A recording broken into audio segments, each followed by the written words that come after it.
exercise question number 5 से. So I hope you have got idea about question number 5. Question number 5 और of your exercise 6.2. 6.2 में question number 5 हमें क्या बता रहा है? There is one figure. ठीक है, एक फिगर दे रखा है, इसमें ट्रायंगल बना हुआ है. अगेन किस पे बेस है? ये किस पे बेस है? पैरेलल लाइन और इंटरसेक्टिंग लाइन. ये कुछ इस तरीके का डायग्राम बन रहा है और इस तरीके का डायग्राम बन रहा है. और ये डायग्राम हमको हमेशा याद रखना पड़ेगा. कुछ एंगल्स दे रखे हैं. ये एंगल दे रखा है 50 डिग्री का, और हमें क्या निकालना है? हमें ये x निकालना है और ये y निकालना है. ठीक है, और ये दे रखा है 127 डिग्री. ये दे रखा है 127 डिग्री. अच्छा, कल मैंने आपको एक चीज बताई थी. I told you one thing कि हमको नाम दे रखे हैं. ठीक है, मैं नाम डालता हूं. ये दे रखा है ABCD. चीजों को अप्रोच सीखो. ठीक है, अप्रोच सीखो. ये पॉइंट हमारा Q है, ये पॉइंट R है और ये पॉइंट P है. अब देखो, सॉल्व तो कर ही लोगे आप, ऐसा थोड़ी ना इसको सॉल्व नहीं कर सकते. हमें अगेन एक्स वाई निकालना है. एक्स, ठीक है, एंड वाई निकालना है. वाई यहां लिख लेते हैं. ये हमको निकालना है. अब ये तो डायग्राम बिल्कुल क्लियर है. A B parallel to C D है. मैंने कल बोला था आप नाम भी डाल सकते हो क्योंकि हमको एक्स वाई निकालना है. तो आप ए बी की जगह लाइन का नाम एल एम डाल दो, वो ज्यादा बेटर रहेगा. ज्यादा आसानी से आप सॉल्व कर पाओगे. जैसे मैंने कल एक अप्रोच बताई थी. ठीक है, अगर वो अप्रोच पसंद आ रही है तो आप वो उस तरीके से क्वेश्चन लगा सकते हो. मतलब इसको लाइन एम डाल दो, इसको एन डाल दो. ठीक, कुछ भी नाम डाल दो. तो देखो यहां से मैं सॉल्व करता हूं. सिंस जो ए बी है वो पैरेलल है किसके? सी डी के. Therefore angle x is equal to 50 degree. आपको ज्यादा करने की जरूरत नहीं है. क्यों है? यहां रीजन दे दो. ये रीजन क्यों है? क्या है? Alternate interior angle. ये आप पूरा लिखोगे. 1 नंबर का क्वेश्चन है. AIA नहीं लिखोगे, यू विल राइट कंप्लीट. तो देखो कितना इजी क्वेश्चन हो गया. ये कितना इजी हो गया. अच्छा, अब दूसरा हमें y निकालना है. x में आ गया, अब हमें y निकालना है. x कितना हो गया? 50. x हो गया हमारा 50. यहां लिख लेते हैं. ये हो गया हमारा 50. क्यों? क्योंकि अल्टरनेट एंगल है. x बराबर हो गया हमारा 50. ठीक है, अब मैं ये देखूं, सिंस जो अगर मैं y निकालूं, y के लिए अप्रोच क्या हो सकती है? अप्रोच ये हो सकती है. देखो, 2 अप्रोच से हो सकता है. क्या अप्रोच? एक तो हो सकता है एंगल सम प्रॉपर्टी, दूसरी एक्सटर्नल एंगल.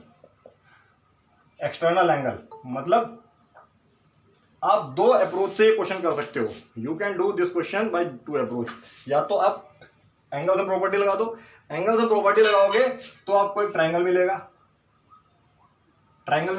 और जब एक्सटर्नल एंगल लगाओगे तो क्या हो जाएगा? कुछ ये बन रहा है. ये आपका y है. आपका क्या हो जाएगा? सॉरी, एक्सटर्नल एंगल लगाओगे तो ये एंगल इन दोनों के सम के बराबर हो जाएगा. थोड़ा बड़ा डायग्राम बनाते हैं. अगर एक्सटर्नल एंगल लगाएंगे तो जो ये 127 है वो इन दोनों के सम के बराबर हो जाएगा. मैंने पढ़ाया हुआ है. ये भी अप्रोच लग सकती है एक्सटर्नल एंगल अप्रोच की. ठीक है, और एक अप्रोच और लग सकती है अल्टरनेट इंटीरियर एंगल. तीसरी अप्रोच क्या हो गई? Alternate interior angle. वो कैसे? जो ये पूरा एंगल है इस पूरे एंगल के बराबर होगा. ये 3 अप्रोच है. आप कोई सी भी अप्रोच लगाओ. मैंने 3 अप्रोच बताई है.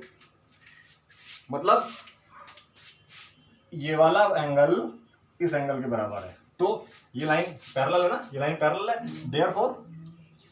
Therefore we can also say, we can say again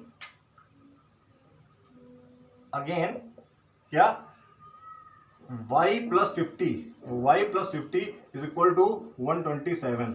तो एंगल y क्या हो गया, एंगल y हो गया 127 माइनस 50, आंसर इज क्या 77।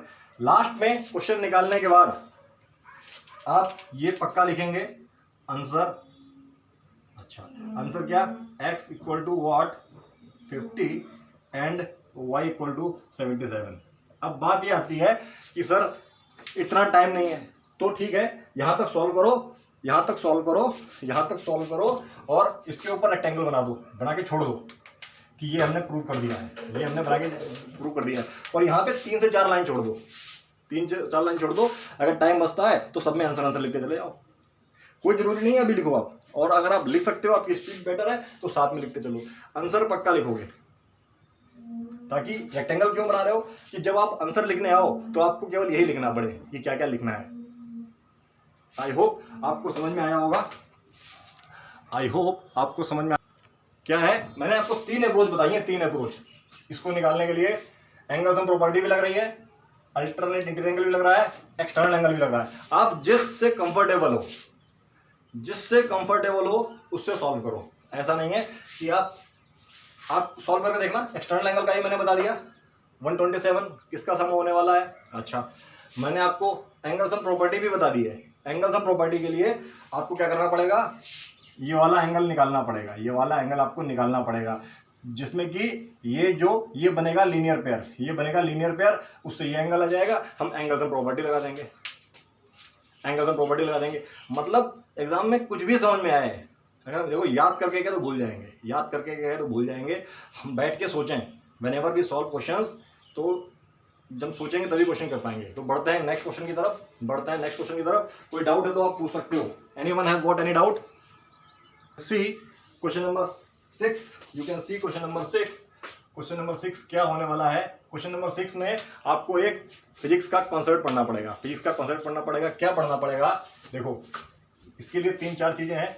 एक तो क्या है, इंसिडेंट रे, हाँ इंसिडेंट और रिफ्लेक्टेड और नॉर्मल, ये तीनों लाइन है। मतलब क्या है ये रे इनको बोला जाता है। क्या है ये, इंसिडेंट रे, रिफ्लेक्टेड रे और नॉर्मल। मतलब क्या, नॉर्मल क्या होता है, नॉर्मल कई बच्चों को बाद में समझ में भी नहीं आता क्योंकि वो याद करते हैं। नॉर्मल क्या होता है, अगर कोई लाइन है उसके ऊपर अगर मैं कोई परपेंडिकुलर लाइन डालता हूँ, किसी लाइन के ऊपर मैं परपेंडिकुलर लाइन डालता हूँ तो ये नॉर्मल कहलाती है, ये नॉर्मल कहलाती है। ठीक है, इस क्वेश्चन में फिजिक्स का एक कॉन्सेप्ट लगेगा। क्या कॉन्सेप्ट है, वो कॉन्सेप्ट है क्या है, यहाँ लिख लेते हैं। क्या है, एंगल ऑफ, क्या लिखेंगे इसमें, angle of incidence equal to angle of reflection. क्या कॉन्सेप्ट लगेगा, एंगल ऑफ इंसिडेंट, जो एंगल ऑफ इंसिडेंट है वो किसके बराबर है, एंगल ऑफ रिफ्लेक्शन, ये इसके बराबर है। ठीक है, ये कॉन्सेप्ट पे हम ये क्वेश्चन करेंगे कि क्या ये जो एंगल ऑफ इंसिडेंट है वो एंगल ऑफ रिफ्लेक्शन के बराबर है। ठीक है, तो ये आ कहाँ से गया, ये जो है नॉर्मल है। क्या, अगर हमारे पास इस तरह की कोई लाइन है और उस पर मैंने नॉर्मल ड्रॉ किया, तो अगर किसी एक साइड से लाइट आ रही है, नॉर्मल हम बाद में ड्रॉ कर लेंगे। ठीक है, कोई बात नहीं, नॉर्मल बाद में ड्रॉ कर सकते हैं। मतलब अगर मैं यहाँ से अब लाइट थ्रो करूँ, अगर मैं यहाँ से लाइट थ्रो करता हूँ, ठीक है, ये लाइट थ्रो की, तो जाहिर सी बात है, देखो हम एक रे ले लेते हैं, लेकिन लाइट में कई सारी इन्फिनाइट रेज होती हैं, तो हम एक रे को पढ़ रहे हैं। अदरवाइज लाइट ऐसे थोड़ी ना आ रही है कि हाँ रस्सी की तरह आ रही है। तो ये एग्जांपल है कि ये कोई प्लेन सरफेस है जिसको हमने ऐसे दिखा दिया। ठीक है। एक रे आई और यहाँ से आके यहाँ टकराई और टकराने के बाद ये इस तरीके से मूव कर गई, इस तरीके से मूव कर गई। ये क्वेश्चन बच्चों को हमेशा डाउट रहता है, इसीलिए मैं इतना डिटेल में बता रहा हूँ। एक रे आई, आने का सिंबल हमने लगाया ये, ठीक है, आने का सिंबल क्या लगाया हमने और जाने का सिंबल लगाया ये, मतलब ये रे ऐसे आ रही थी, टकरा के यहाँ चली गई। तो जिस पॉइंट पे टकराई है, जिस पॉइंट पे टकराई है उस पॉइंट पे हम कुछ भी ले सकते हैं। लेट अस टेक ओ, इसको हमने ओ ले लिया, तो हम ओ पॉइंट पे एक नॉर्मल ड्रॉ करेंगे। ओ पॉइंट पे एक नॉर्मल ड्रॉ करेंगे। नॉर्मल मतलब क्या बताया था, किसी लाइन पे परपेंडिकुलर लाइन, इसका मतलब ये एंगल 90 डिग्री होगा, ये एंगल 90 डिग्री होगा, ये भी 90, ये भी 90, ठीक। एक प्लेन सरफेस पे एक नॉर्मल डाल दिया, तो एंगल ऑफ रिफ्लेक्शन क्या हुआ और रिफ्लेक्शन और इंसिडेंट क्या हुआ। तो ये रे आ रही है, ये रे आ रही है, तो जो नॉर्मल के इस तरफ वाला एंगल बना, ये बना एंगल ऑफ इंसिडेंट, और जो नॉर्मल के दूसरी तरफ बना वो बना एंगल ऑफ रिफ्लेक्शन। तो मतलब इसको हम क्या दिखाएंगे, angle of reflection, angle of incident को हम दिखाएंगे आई से। किससे दिखाएंगे, आई से, जबकि इसको दिखाएंगे हम आर से, आर से। तो according to law of reflection, according to law of reflection क्या है, ये एंगल बराबर है, ये लॉ है फिजिक्स का, फिजिक्स के लॉ के हिसाब से ये एंगल बराबर है, ये जो एंगल है ये बराबर है, ठीक है। एंगल ऑफ जो आई है, जो हमारा आई है वो आर के बराबर है, ये हमको पता होना चाहिए, ठीक है। कुछ बच्चे क्या करते हैं, जल्दबाजी में जब क्वेश्चन सॉल्व करते हैं तो क्या होता है, मैं यहाँ देखो, ये है, ये इंसिडेंट रे है, ये रिफ्लेक्टेड रे है। तो क्या करते हैं बच्चे, एंगल ले लेते हैं ये वाला और ये वाला, इसको लिख देते हैं आई और इसको लिख देते हैं आर, इसको लिख देते हैं आई, इसको लिख देते हैं आर। अब देखो बात ये है, आई आर बराबर तो यहां पर भी है, बराबर तो यहां पर भी है, लेकिन एंगल ये नहीं है, एंगल ये नहीं है, एंगल ये नहीं है, एंगल ये वाले और ये वाले हैं, एंगल ये वाले और ये वाले हैं, ठीक है। तो ये ध्यान रखना, ये इतना इसके पीछे लॉजिक है। अब ये प्लेन सरफेस जो है, ये प्लेन सरफेस है, अगर ऐसे है, मैंने क्या मतलब टेढ़ी मेढ़ी बना रखी है, ऐसे बना रखी है, ऐसे बना रखी है, तो लाइट ऐसे आएगी, ऐसे जाएगी, तो नॉर्मल में तब मैं नॉर्मल ऐसे ड्रॉ करूंगा। अगर ये प्लेन सरफेस ऐसे है, ये प्लेन सरफेस अगर इस तरीके से है, अच्छा, ये प्लेन सरफेस ऐसे भी हो सकती है, ये प्लेन सरफेस मतलब ये प्लेन सरफेस ऐसे भी हो सकती है ऊपर की तरफ, ठीक है। तो लाइट ऐसे जाके ऐसे जाएगी, फिर मैं नॉर्मल ड्रॉ करूंगा। मतलब क्वेश्चन का मतलब है प्लेन सरफेस कैसे भी हो सकती है, किसी भी एंगल पे हो सकती है, टेढ़ी मेढ़ी कहीं से भी हो सकती है। और दूसरा, जिस तरफ से लाइट आ रही होगी वो एंगल ऑफ इंसिडेंस होगा, और जिस तरफ लाइट जा रही होगी वो एंगल ऑफ रिफ्लेक्शन होगा, ठीक है। ये यहाँ तक आई होप आपको समझ में आ गया होगा। अब हम क्वेश्चन शुरू करेंगे, ठीक है। अब मैं इसको मिटा देता हूँ, अब मैं डायग्राम की बात कर रहा हूँ, ठीक है। अब मैं डायग्राम की बात कर रहा हूँ। अच्छा, तो क्या है क्वेश्चन हमारा, एंगल, अब थोड़ा बड़ा क्वेश्चन है, इसीलिए अब मैं एंगल ऑफ इंसिडेंट को आई लिखूंगा, एंगल ऑफ इंसिडेंट को आई लिखूंगा, और एंगल ऑफ रिफ्लेक्शन को आर लिखूंगा। और जब एंगल कई ज़्यादा हो जाएंगे, इंसिडेंट ज़्यादा हो जाएंगे, अगर इंसिडेंट ज़्यादा हो जाते हैं और रिफ्लेक्शन एंगल ज़्यादा हो जाते हैं, मतलब कहने का क्या मतलब है, एक चीज़ और, हमारे पास ये रे है, ये दो रे आ रही हैं, ठीक है, ये दो रे आ रही हैं, दो, ये एक रे आ रही है, एक रे आ रही है, तो एक यहाँ पे आ गई, एक यहाँ पे आ गई, तो हमने यहाँ पे नॉर्मल ड्रॉ किया, यहाँ पे नॉर्मल ड्रॉ किया, एक एंगल आई यहाँ पे बन रहा है, एक एंगल आई यहाँ पे बन रहा है, तो वो अलग बात है ये बराबर है कि नहीं है, वो अलग बात है ये बराबर है कि नहीं है, लेकिन एंगल तो दो बन रहे हैं ना। तो ऐसी केस में मैं एक को I1 लिखूंगा, एक को I2 लिखूंगा, ज़्यादा बनेंगे तो I3 लिखूंगा, ठीक है। अब आप शुरू करते हैं डायग्राम। तो डायग्राम, और सबसे पहले ये सॉल्व करने से पहले मैं आपको बताऊंगा, क्या बताऊंगा कि डायग्राम क्या है, डायग्राम क्या है, अगर आप डिटेल में जानना चाहते हो। अदरवाइज सॉल्यूशन तो आपके पास मौजूद ही होगा, you have got solution in R D Sharma, और आपको कहीं ना कहीं सॉल्यूशन मिल जाएगा।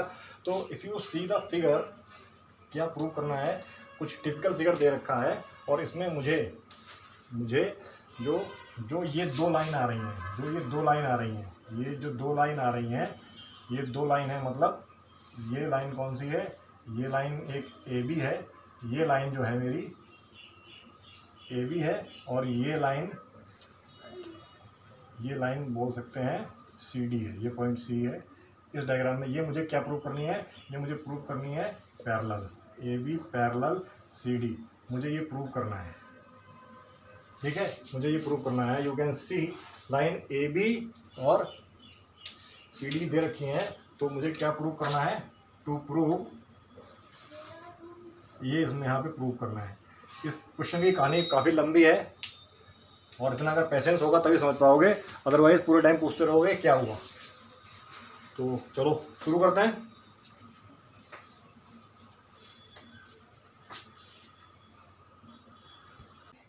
क्या है, दो प्लेन सरफेस हैं, इसलिए मैंने आपको बता दिया था प्लेन सरफेस कैसे भी हो सकते हैं। यू कैन सी डायग्राम, आप डायग्राम देख सकते हो, दो प्लेन सरफेस हैं, ठीक है। कितने प्लेन सरफेस हैं, दो प्लेन सरफेस हैं।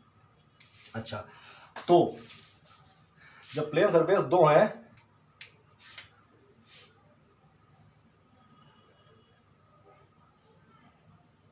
ये दो प्लेन सरफेस हैं, ठीक है, ये दिखाई पड़ रहा है, हाँ दिखाई पड़ रहा है, ठीक है, ये दिखाई पड़ रहा है, थोड़ा घुमा लेंगे, ठीक है, ये प्लेन सरफेस है, दिखाई पड़ रहा है ना?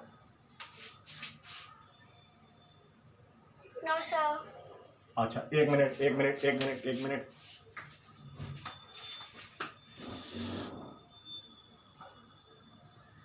हमारे पास ये दो लाइन है, अकॉर्डिंग टू फिगर में दो लाइन है।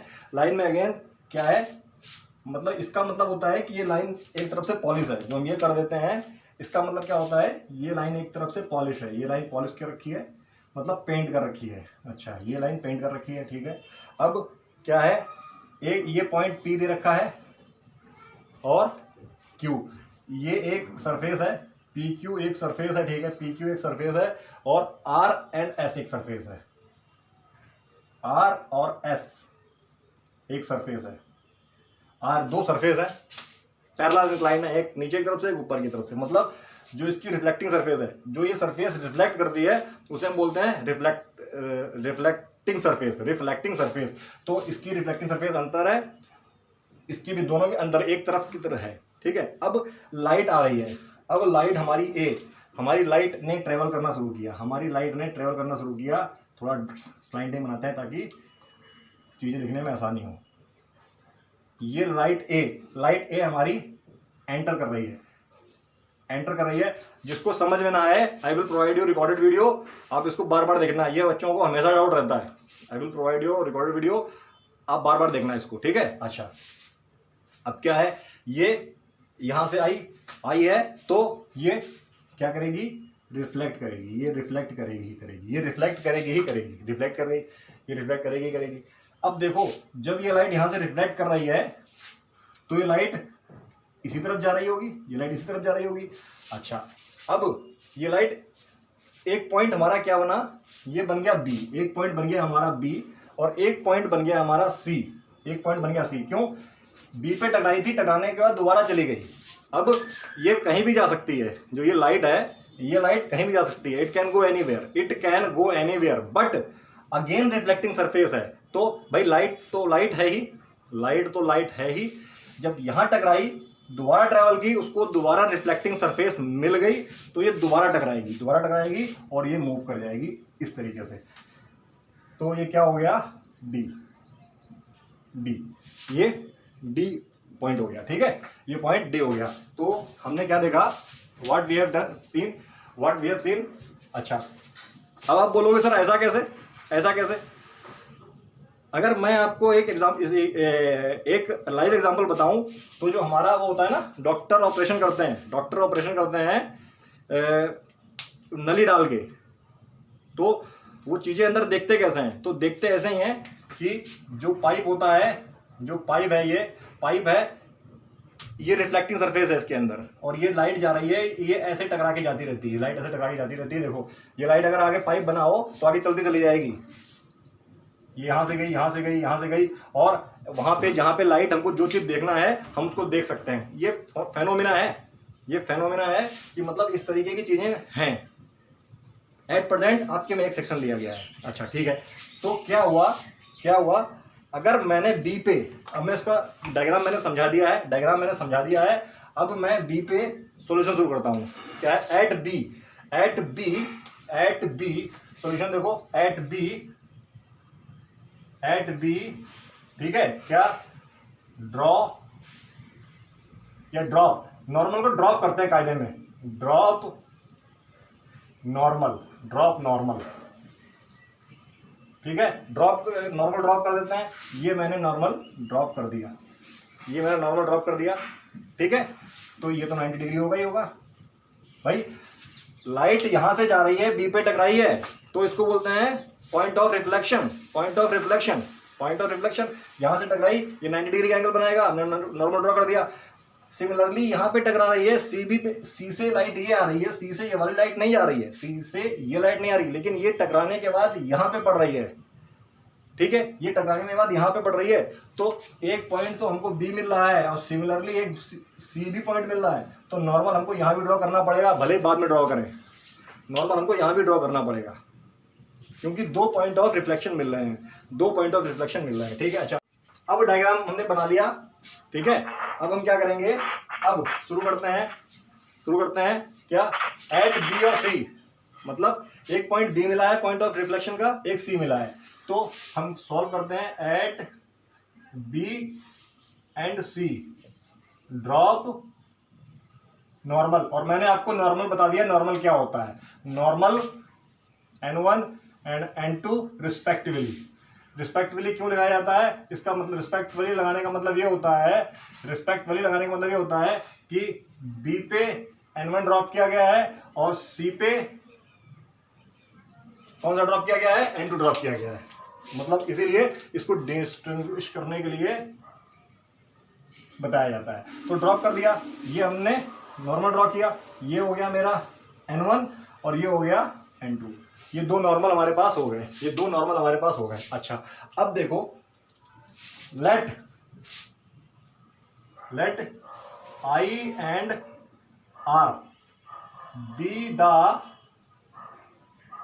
angle of incidence and reflection at B। अगर मैं आपको बता चुका हूं I और R, लेकिन अगेन मैं इसको I1 लूंगा और इसको I2 लूंगा, इसको R1 लूंगा, क्योंकि मुझे पता है दो चीजें मिल रही हैं, तो अगर मैं इसको I1 लिखता हूं, ये R1 हो गया, तो मैं इसको I2 लिखूंगा और ये हो जाएगा मेरा R2।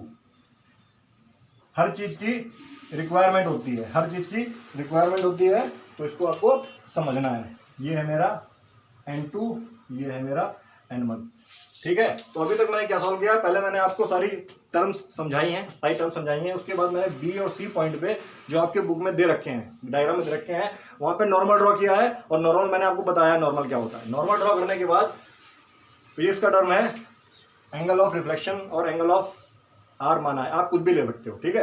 तो अकॉर्डिंग टू द हम क्या लिखेंगे, let I1 and R be the angle of incidence and reflection at B. अच्छा, सिमिलरली अच्छा, ठीक है, according to law of reflection,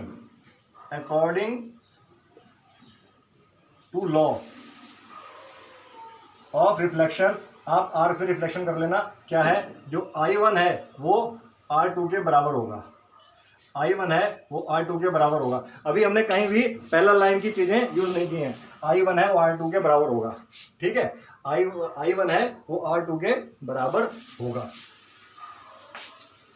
ठीक है। अच्छा, तो ये इक्वेशन मैंने डाल दी 1, सिमिलरली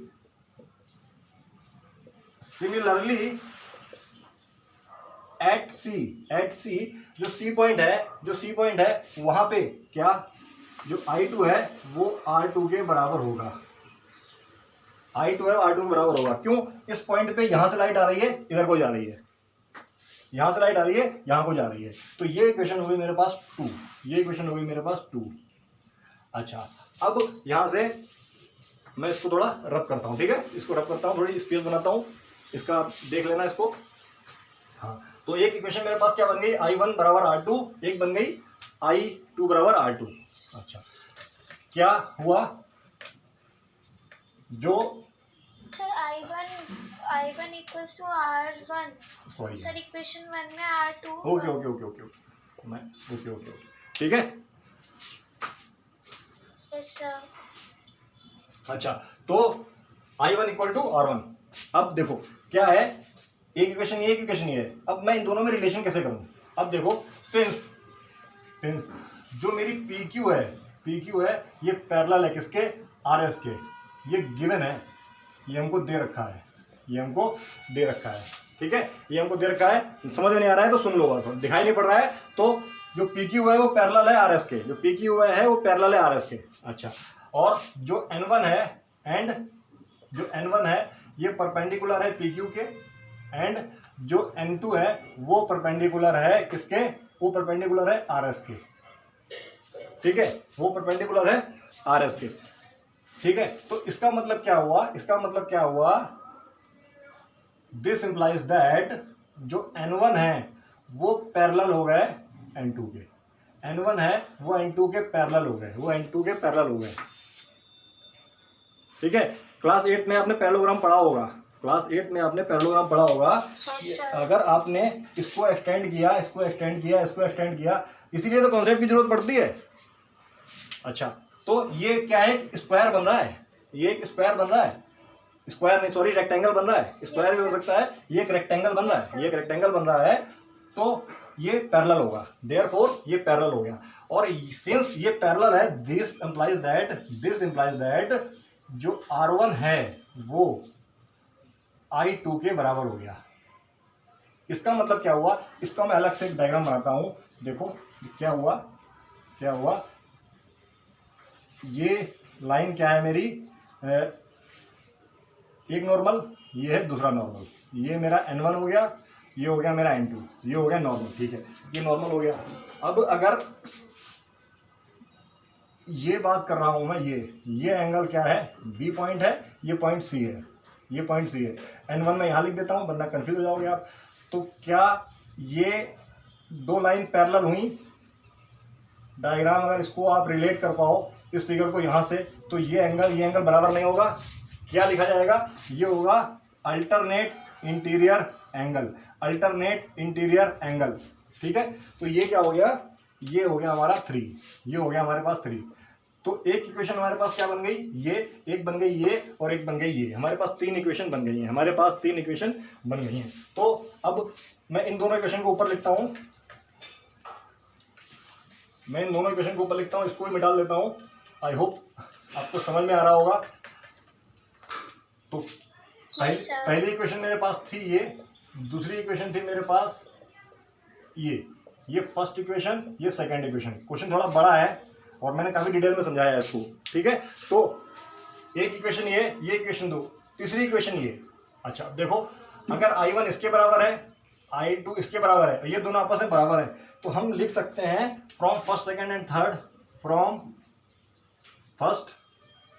सेकंड एंड थर्ड, ठीक है भाई, ये इसके बराबर है, लिख सकते हैं जो I1 equal to R1 equal to I2 equal to R2। ये मैंने क्या लिख दिया भाई, देखो तो ये तो बराबर दे ही रखा है, ये दोनों बराबर हैं, ये इसके बराबर है, ये इसके बराबर है, तो ये चारों आपस में बराबर हो गए, भाई। ये बराबर है, ये इसके बराबर है और ये इसके बराबर हुआ, तो क्या ये चारों आपस में बराबर नहीं हो गए। देयरफॉर हम बोल सकते हैं, क्या बोल सकते हैं, नाउ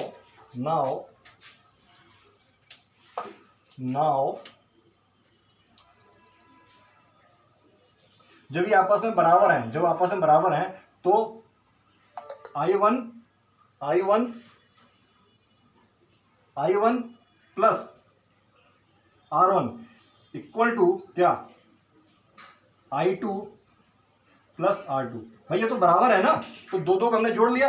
अगर ये सब बराबर हैं, तो मैंने इसका जोड़ और इसका जोड़ आपस में बराबर नहीं होगा क्या भाई, ये सारे आपस में बराबर हैं, तो दो को हमने दो के जोड़े बना लिए।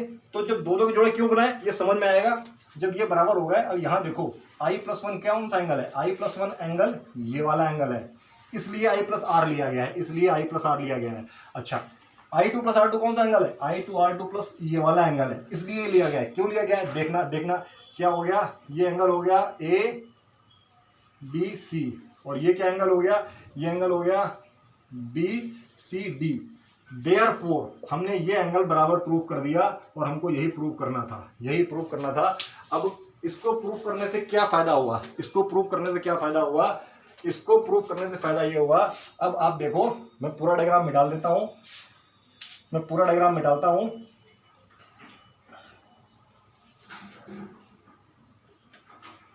मैं पूरा डायग्राम में डाल देता हूं। हाँ देखो, ये एंगल है हमारे पास I1 प्लस R1, ये एंगल है I1 प्लस R1, और ये एंगल है I2 प्लस R2। अब देखो, ये इसी डायग्राम से, जो आपकी बुक में वाला डायग्राम था वही डायग्राम है, वही डायग्राम है। और इसको थोड़ा अगर आप एक्सटेंड करते हो, इसको थोड़ा एक्सटेंड करते हो, मतलब क्या है, इसको हटा देते हो, इस लाइन को आगे बढ़ाते हो, इसको हटा देते हो, इस लाइन को आगे बढ़ाते हो। हाँ, यही तो लाइन है आपकी AB, और ये लाइन है आपकी CD, ये लाइन हो गई AB। अब क्या, ये वही चीज़ तो बन गया, दो पैरेलल लाइन है, और इधर वाला एंगल, ये वाला एंगल इस एंगल के बराबर है। यही तो फीलिंग हो गई। इतना बड़ा दो लाइन में, दो पैरेलल लाइन में ये वाला एंगल और ये वाला एंगल बराबर है।